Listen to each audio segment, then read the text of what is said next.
Hey, how's it going everyone? It's Rich. Alright, welcome to a real-time inking video.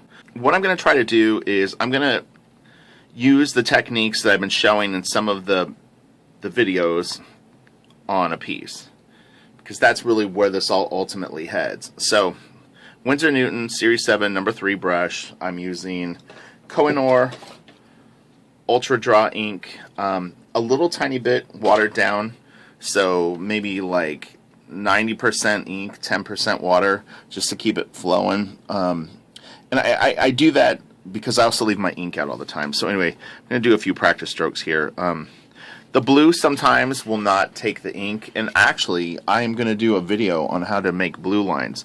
Part of Patreon, I'm going to plug it really fast, is me being able to afford to get things for the YouTube channel. One thing that I want to get is a really good screen capture device so I can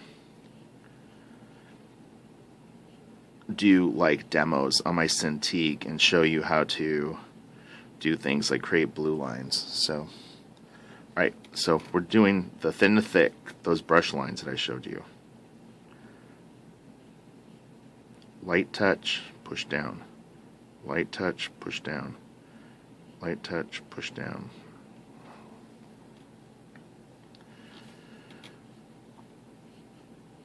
Very steady wrist. I'm not letting that thing budge for anything. The only thing that it's just the pivot is the only thing that's in motion. My hand won't go up or down. So it's on a fulcrum like this.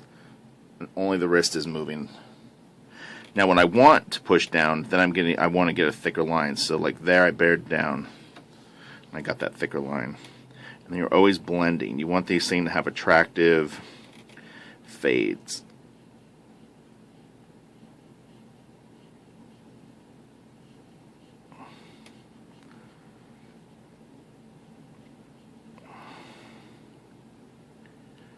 Piece of hair in here.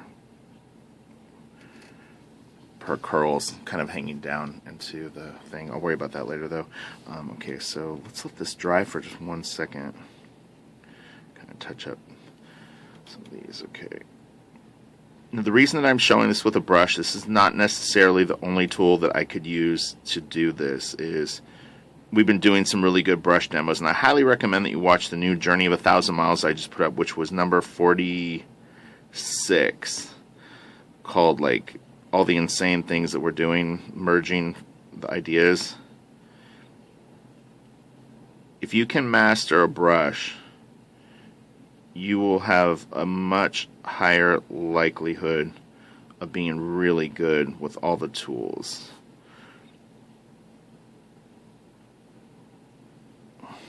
When I got to Wildstorm, Alex Garner paid me a very, very big compliment, and he said, Rich, he said, you're so good with brush. He goes, you might want to consider being like the brush inker at Wildstorm, which was very flattering because Garner really, really was good. And Scott Williams is great with a brush, so I don't want this to be misunderstood.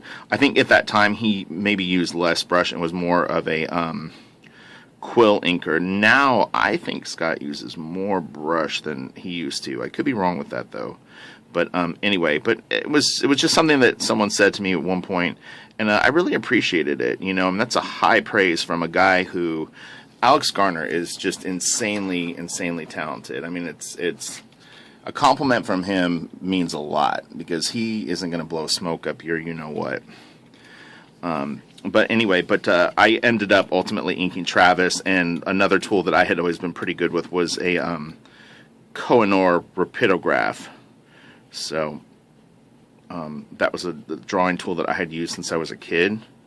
And so a lot of this stuff that I found so appealing in Travis's work was kind of things that I was trying to find in art already, and then seeing a comic book artist, especially like an image guy, evolve into what he did was very, very exciting for me. So again, just thins and thicks, that's what we're doing. I'm going to put links in the description below for all these videos that are going to teach you how to do this. If you have any questions, you see me doing something, you're like, Rich, you never talked about that, what is that? tell me, and I'll show you what I'm doing.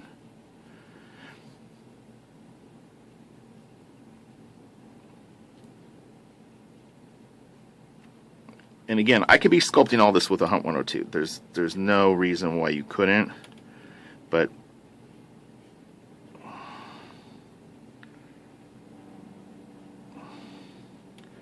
so hopefully this is fun to see. I think the effects that it's getting right now are very, very cool looking. Pretty, right? Okay, so let's do... I just have to be careful. Normally, oh, you know, and I had kind of touched on this in the intermediate brush inking video, but I tend to start from the top and work down. The reason being is if you start low and work up, you have a more likelihood to smear because you're running your hand basically through the part that you just did. So if it's a comfortable angle for you, it is not a bad idea to start up high, kind of work your way through. But yeah, it will be more comfortable to work. This is really funny. My cat is standing on my chair right next to my arm right now. I could actually watch this. I'm gonna bring her in the frame really quick just for fun. Here, come here. What do you want? Kitty. Oh, wait. Don't run over the David Finch piece. Oh my God. Kitty. Cha cha cha. Watch. Oh, look. Sable. Say hi. Oh. Okay. So here, we'll just finish this up. We're at 7 minutes. This is gonna be good. Okay. But yeah, it's always a good idea to start at the top and kind of work your way down, if you can do it. And again, there may be exceptions to that rule, but this is nice. I'm at a really good angle today. I need to remember this. I might actually snap a photo of this with my other camera, because this is actually, I can see well, and I'm closer to the page than I have been, and that's been kind of problematic for me getting the quality of lines that I want. It's kind of like my criticism of some of my videos so far has been that the quality of what I'm putting down isn't really to my standards all the time.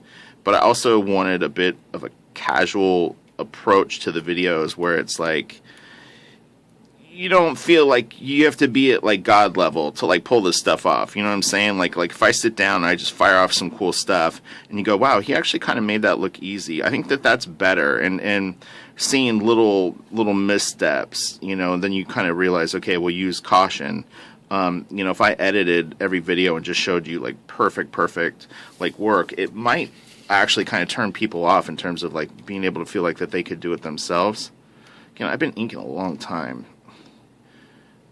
So it's like I've got a lot of experience, and it's just, you know, you're not going to get that in a summer, you know. You can get good though. Don't get it twisted. I mean, it's just there's a level of knowledge that I have, I think, based on even just drawing now too, that helps. Because I've worked really hard on my drawing skills. So that kind of coupled with the inking experience as well. There's cat hair.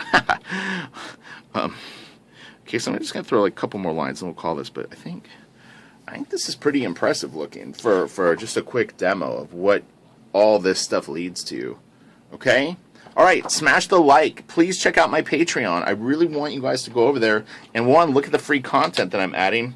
And if you feel like throwing a buck my way because you go, man, this dude is working hard on YouTube, I'd give him $1. Think of me as a, what do they call it, a busker? I'm like on the street corner peddling inks. But okay, all right, thank you. I'll talk to you all later. Subscribe if you haven't, and have a great day. Bye.